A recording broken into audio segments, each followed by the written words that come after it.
नमस्कार, स्वागत है आपका। आपके साथ में हूं अमित गर्ग शुक्ला और आप देख रहे हैं बिहार का सबसे बड़ा और सबसे बेबाक शो पूछेला बिहार।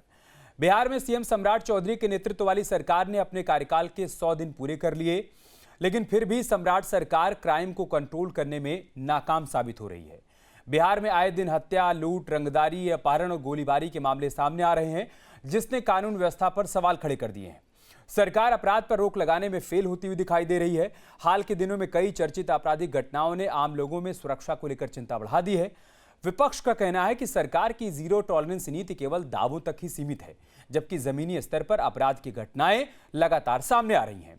दूसरी ओर सरकार का दावा है कि पुलिस अपराधियों के खिलाफ लगातार कार्रवाई कर रही है, गिरफ्तारी और एनकाउंटर जैसे कदम भी उठाए जा रहे हैं। इसके अलावा कानून व्यवस्था को मजबूत करने के लिए विशेष अभियान भी चलाए जा रहे हैं।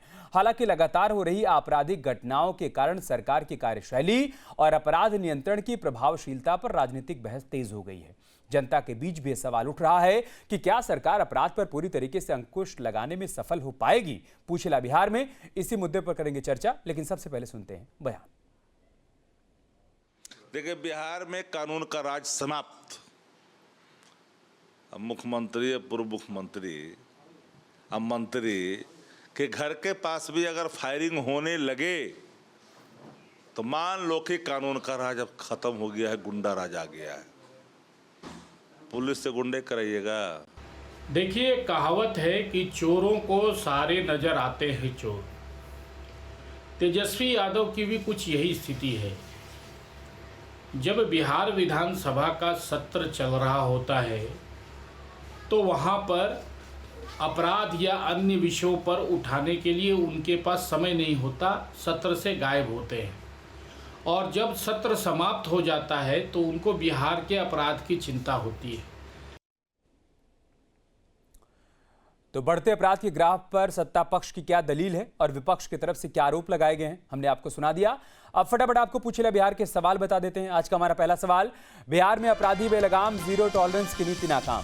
क्या ऐसा है क्या कि सरकार की जो नीति है अपराध को खत्म करने की नाकाम हो रही है क्या? आज का हमारा दूसरा सवाल, सरकार का दावा अपराध मुक्त बिहार, फिर अपराध पर क्यों मचा हुआ है हाहाकार? अगर सरकार कह रही है कि हम अपराध मुक्त बिहार बना रहे हैं तो फिर हाहाकार की स्थिति क्यों देखने को मिल रही है? सवाल नंबर 3, अगर बिहार में क्राइम कंट्रोल तो विपक्ष क्यों खोल रहा है सरकार की पोल? अगर सब कुछ ठीक ठाक है, राम राज्य है, तो फिर विपक्ष सवाल क्यों उठा रहा है? आज का हमारा चौथा सवाल, पुलिस के सामने चुनौती, अपराधी चाहते हैं जंगल राज की वापसी। क्या ऐसी स्थिति देखने को मिल रही है क्या? पुलिस के सामने सबसे बड़ी चुनौती यही है कि अपराधी एक बार फिर से जंगल राज की वापसी चाहते हैं। आज का हमारा पांचवा सवाल, पूछेला बिहार, बढ़ते क्राइम ग्राफ को क्यों नहीं रोक पा रही है सम्राट सरकार? ये हमारा मूल सवाल है।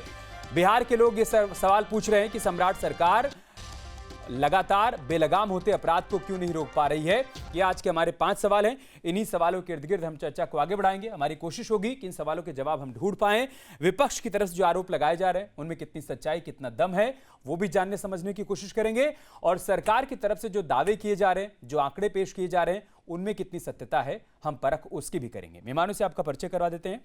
मनीष पांडे साहब जुड़ चुके हैं, आप भारतीय जनता पार्टी के प्रवक्ता हैं। राजेश भट्ट थोड़ी देर में हमारे साथ जुड़ेंगे, आप एलजेपीआर के प्रवक्ता हैं। चितरंजन गगन साहब जुड़ चुके हैं, आरजेडी के प्रवक्ता हैं। मणि प्रकाश तिवारी भाई जुड़ चुके हैं, आप कांग्रेस पार्टी के प्रवक्ता हैं। बहुत स्वागत है आप सभी का इस चर्चा का हिस्सा बनने के लिए। शुरुआत मनीष जी मैं आपसे ही कर रहा हूँ, क्या ऐसा ही है क्या कि बिहार में अपराधी बेलगाम है और जीरो टॉलरेंस की नीति नाकाम है? क्योंकि विपक्ष ये कह रहा है कि कानून का राज खत्म हो गया भाई साहब, गुंडा राज आ गया है।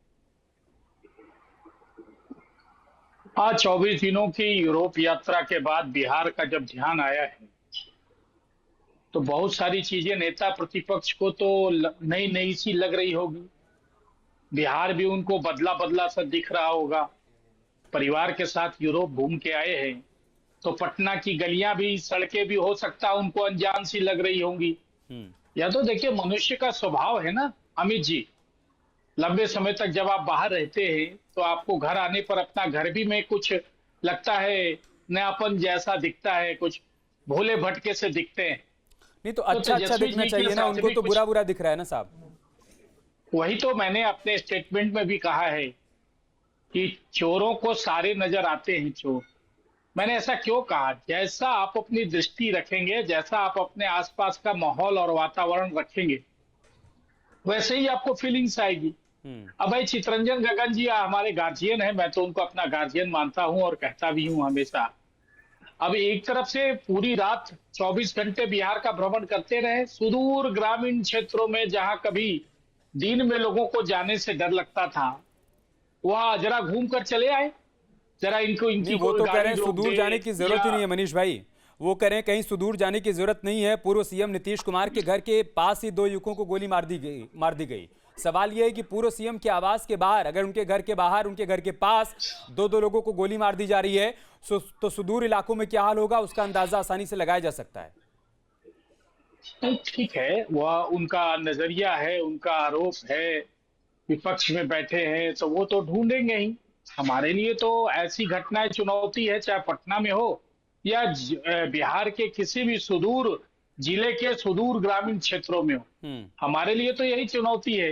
लेकिन मैं तो भाई विपक्ष के किसी भी प्रवक्ता को देता हूं, वो भाई 5 से 10 ऐसे मामले 2-4 साल 5 साल पुराने हों, आप उनको गिना दे कोई ऐसी आपराधिक घटनाएं जहां जहां जिसमें कि अपराधी आज तक घूम रहा है, पकड़ा नहीं गया है, जेल की सलाखों के पीछे नहीं हो, या कोई आपराधिक वारदात हुई हो और 2-4 दिन के अंदर उसके जो भी संभावित सस्पेक्टेड जो मुजरिम रहे वो जेल की सलाखों के पीछे नहीं हो। देखिए, कहने का मतलब यह है कि हम यह दावे के साथ कह सकते हैं कि किसी भी अपराधी को, या किसी भी, अभी धनबाद में आप चलाते हैं ना, प्रिंस खान नामक एक अपराधी है, झारखंड की पुलिस उसके सामने नतमस्तक है। वो जहां चाहता है, जैसे चाहता है अपराध करता है, वीडियो जारी करता है, प्रशासन को, सरकार को चुनौती देता है। आज बिहार में आपको एक ऐसा व्यक्ति, एक ऐसा अपराधी नहीं मिलेगा जो प्रशासन को, पुलिस को चुनौती दे रहा हो और 2-4 दिनों तक वो अपने पैरों पर ठीक से चल पा रहा हो। मनीष भाई, 2-4 दिनों में सरकार उसका इलाज कर देती है। अभी हमने 2-4 दिन पहले एक तस्वीर देखी जो नालंदा से सामने आई, जहां पर एक सनकी प्रेमी ने बाइक से कई मीटर तक अपनी प्रेमिका को घसीटा था। अगर उसके मन में डर होता, खौफ होता कि मैं जो ये कृत्य कर रहा हूं, इसके बाद मेरे खिलाफ कार्रवाई होगी, मेरे खिलाफ एक्शन होगा, तो ऐसा क्यों करता।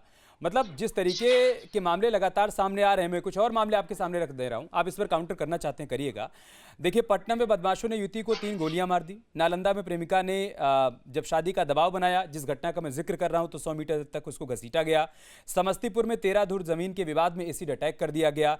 इसके अलावा बताया जा रहा है कि भोजपुर के गजराजगंज में ओपी इलाके में छात्र प्रीतम कुमार सिंह की हत्या कर दी गई।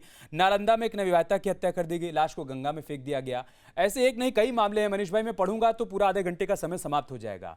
अगर वाकई में डर है अपराधियों में, तो फिर इस तरह की तस्वीरें क्यों सामने आ रही हैं?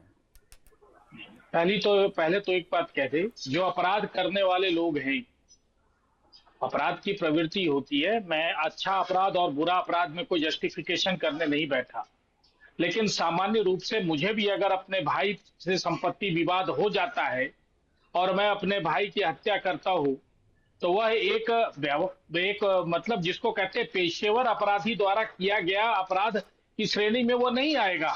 इस प्रकार से कोई प्रेमी अपनी प्रेमिका की हत्या कर देता है, वह उस अपराध की श्रेणी में नहीं आएगा जिस अपराध की चर्चा के लिए हम बैठे हैं। हाँ, लेकिन उसमें डर नहीं है ना मनीष भाई, हम ये कह रहे हैं। नहीं, देखिए, वो डर क्या, देखिए एक साइकोलॉजी है उसके पीछे। अगर आप अच्छा डिबेट चाहते हैं अमित जी, तो एक अपराध की साइकोलॉजी होती है।